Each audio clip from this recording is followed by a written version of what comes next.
You want me to put that on my todger? Harry's wife. Could she use Cartoon Harry's words against him? Hello, I'm H.G. Tudor. One of my viewers, Kerry, took time to write to me as a consequence of watching my various videos about the gruesome twosome and, of course, the recent roasting by South Park. And she wondered whether the line spoken by the Prince of Canada, a.k.a. Harry, where he stated, "My Instagram-loving bitch wife has always wanted her privacy," and, "Wait, you're ethnic?" She wondered, could those lines get the actual Prince Harry into trouble? It's an excellent question. And the short answer is, yes, it could. This is because the narcissist will use whatever is required to assert control over a victim within certain parameters. The fact is, as you know from my work, the narcissist consciously, where an aware narcissist, or subconsciously, where an unaware narcissist, seeks four things: control, fuel, character traits, and residual benefits. These things are known as the prime aims. Whenever it comes to an interaction between a narcissist and another person, that is what we seek. It might not be all four. It could be two of the four, let's say fuel and control. But there's always at least one aspect of the prime aims that the narcissist will seek. So when you think that the narcissist was being romantic by giving you a bunch of flowers, what the narcissist was actually doing was seeking to control you through effectively bribery, giving you a gift, and to draw fuel from you. And if this was done in front of other people, the residual benefit of managing a facade. It wasn't done because the narcissist loves you. It wasn't done because the narcissist was being kind or romantic. Although, of course, an unaware narcissist would believe that's why they were doing it. The fact is, it was done with reference to the prime aims.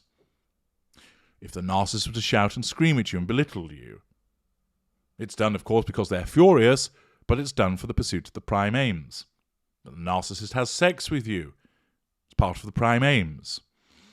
They are drawing fuel from your oohs and ahs and give it to me, big boy. And also, your response is demonstrating that you're under control. It is very much the case, and always the case, that when a narcissist is interacting with another human being or contemplating that, it's being done for the prime aims. And therefore, because they are so absolute, the narcissism will utilize whatever it can to cause the narcissist to get hold of those prime aims. So often it will be the case, for example, that the narcissist will be made furious or envious or jealous, exhibiting hatred or antipathy or infatuation or feeling horny. The narcissism makes the narcissist feel a particular way and think a particular way so that the narcissist is driven to pursue those prime aims. Were it not to do that, the narcissist would essentially cease to exist. The construct would come crashing down. And therefore, if, for example, there is an argument between Harry and Harry's wife, or that Harry has done something, often inadvertently, to threaten Harry's wife's control over him, her narcissism makes her feel a particular way and think a particular way so that she's motivated to assert control over him. So during the golden period, it made her believe that old Ginger Bollocks was the sexiest man alive, so kind, so wonderful, having so many things in common with her, so that she thought well of him, that she, in inverted commas, fell in love with him, that she wanted to jump on him and ride him like at a rodeo. All of that was done by the narcissism causing her to feel and think that way to pursue the prime aims. It will often, the narcissism will often cause a narcissist to be deluded, to invent circumstances for the purposes of getting that control. And often what will happen, and many of you who have been involved with a narcissist will have experienced this, is that the narcissist will bring something up from the past which never even happened, or bring something up from the past and twist it to attribute some form of blame to you. to provoke you.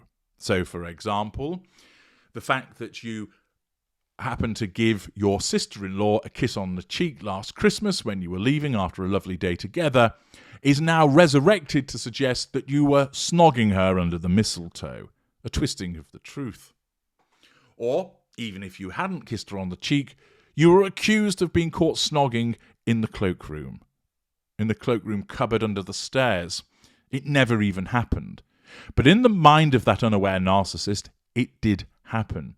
Because the narcissism needs to pluck whatever it can to compel that narcissist to assert control over you. Harry is in the sustained devaluation, which means that more days he's painted black than he's painted white.